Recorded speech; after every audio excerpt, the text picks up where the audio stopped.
Good evening, Tony Dottino, the founder of the USA Memory Championship, and starting to work on our 25th USA Memory Championship for the year of 2024.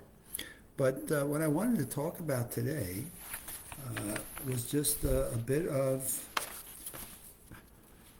oh my goodness, so many articles coming out about the foods we eat, the nutrients we bring, the air we breathe in, and it comes out of the January issue of Mind, Mood, and Memory, put out by Massachusetts General Hospital. And this is one that drives you crazy because we have to stop and think about the food that we eat, the air we breathe, certainly have an impact on the chemistry of what goes into our brain. And who often thinks about the foods we eat? We think about foods we eat as to our stomach, our intestines, our food processing, but how often do we stop and think about the foods or the vitamins we take and its impact on our memories or our mental health, be it anxiety, depression, cognitive impairment? And science over the last 10 years has done a tremendous job of helping us to understand that the things we put here and the air we breathe here have an impact on what goes here. So let's just talk about a balanced diet that has fruits and vegetables and whole grains. We keep hearing this, and we keep hearing it as it relates to our heart health.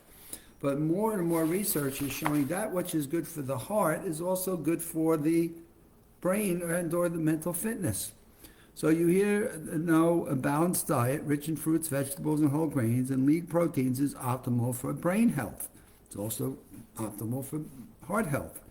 But digging down a little deeper, some of the most important nutrients you need to make your memory and thinking strong and boost mental health are interesting. In this particular issue, they highlight 5 key nutrients, and I'm sure there are even more than this, but they highlight at least 5. The director of nutritional and lifestyle psychiatry at the Massachusetts General Hospital suggests that there are 5 nutrients that should be part of your diet in order to support your cognitive well-being. So we now think about this, right? How many companies today advertise what I call the easy pill? Take this pill and you're going to feel balanced and feel wonderful. And here comes a doctor from the nutritional and lifestyle psychiatry at Massachusetts General, and he says, well, there are at least, let me talk to you about 5 that you should be thinking about and 2 that you should probably get rid of. And the first one is folate, which is known as vitamin B9. So what does this do? It's for cell development throughout your whole body. Cell development are those little things that are going on inside your brain, your body, your chest, your legs, that are making your whole system work. And there's thousands and thousands of them. So what it suggests here is that deficiency interferes with synthesis and repair and overall cellular function in the brain, possibly leading to chronic fatigue, depression, and psychosis.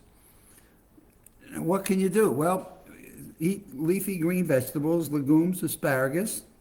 I do like asparagus. Peas, green peas are not so bad. Organ meats and Brussels sprouts. Now, I like Brussels sprouts, green peas, asparagus, legumes, and leafy greens. So what I never realized is that the folate, vitamin B9, that's contained in those are also helping me mentally stay functioning as best as I can. And again, what I always say to people, these are things that you can take and you can build into your daily habits. There's no easy pill for any of this. It takes first of all a desire and a care, and it takes a proactive mental set that you're doing these things ahead of time, not after the fact.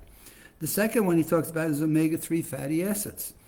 They are one of the essential acids that you need to obtain through food because your body does not produce any, and they're crucial for cardiovascular and cerebral health. Lack of the omega-3 in your diet has detrimental effects on your cognitive function, memory, thinking, creativity. Studies have shown that dementia patients have low omega-3 and that taking supplements may help the healthy brain and delay cognitive decline in mild cases.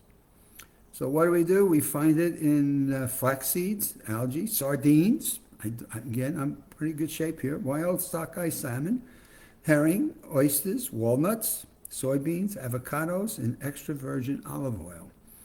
So the article goes on to at least spell what these 5 nutrients are and how they can impact. So now here's the third one. Again, I'm sure all of you have heard these things. This is, hearing about folate, the vitamin B9, omega-3 fatty acids. God, we've been talking about that for years. Now we come to vitamin D. My goodness, everybody says, well, just go out into the sunshine. Well, vitamin D is a soluble vitamin known for its role in calcium absorption and bone growth, mineralization, and remodeling. But in the brain, this is interesting, vitamin D acts as a neurosteroid and plays a role in protecting against depression and anxiety.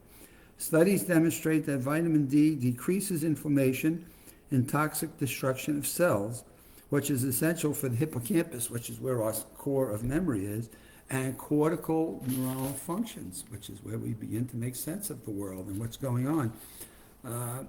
80% of our vitamin D comes from direct sunlight, but you can add egg yolks. All right, so let's go get some egg yolks. Herring, mushrooms. You like oysters? Salmon again is showing up. Sardines are showing up again. Shrimp. My goodness, haven't we heard that shrimp was not good for you because of all the fats it's got and what it does to our cardio? And canned tuna fish. So there's, again, the article does a nice job of at least explaining some of the things that you can do. So number 4 is vitamin C. It's essential for proper brain functioning as it's vital for the biosynthesis of neurotransmitters and is crucial antioxidant in the brain, which means it's going to stop a lot of inflammation that we have and it causes this problem. Deficiency has been associated with fatigue, moods, lack of focus, and memory, sleep disturbance, and inattentiveness. So who steps back to think about, I'm not sleeping well? Does it have to do with I got a vitamin C deficiency? Or, there's something going on. I just can't stay focused on what's going on. And we stop to think, well, let's go check our vitamin C and see how we're doing in terms of it. I mean, the complexity of the human body, from our brain through our heart, through our stomach, through our muscles, is just amazing. And what science is continuing to unravel for us. And the last one, at least in this particular article, as nutrients for memory, is zinc. It's a mineral that is involved in numerous aspects of cell development and metabolism. It's necessary for over 300 enzymes that we have, digestion, nerve symptoms in the body. And studies suggest an association between low levels of zinc and, again, the risk of depression. So, God, how many people we hear about more and more have depression, which is impacting on the memory. It impacts our brain functions.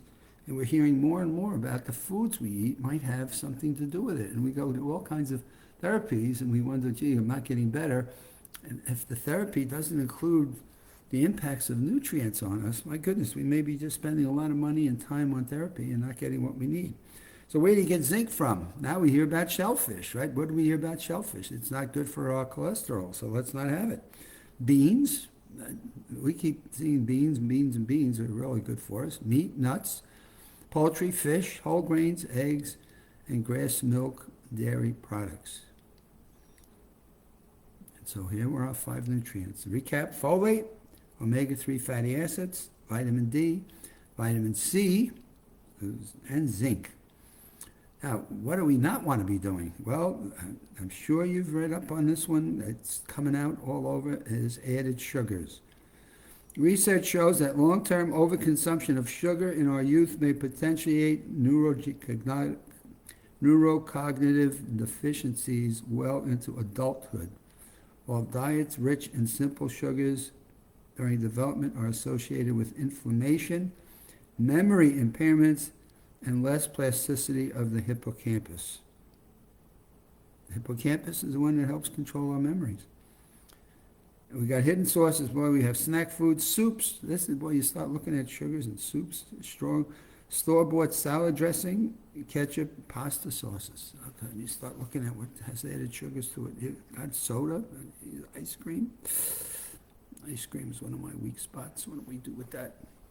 And then ultra-processed foods. A diet high in ultra-processed foods puts you at risk of having shorter telomeres. Now, telomeres are the cap on DNA when it promotes healthy cellular aging. And shortening our telomeres means we are at risk of a disease earlier in life. Oh my goodness. What do we do with all this? Start to look at what you eat, and people think about it in terms of their diet, but now you got to think in terms of their weight and their physical being.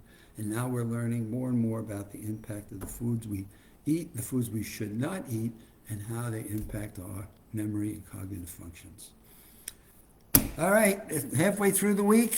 It is Wednesday. We are now looking at December the 20th, and we're a few days away from Christmas and another weekend of enjoying football and whatever, basketball. God, everything seems to be in hockey. Everything's going right now. So with all of that, have a good rest of your week, and we'll see you back here on Friday.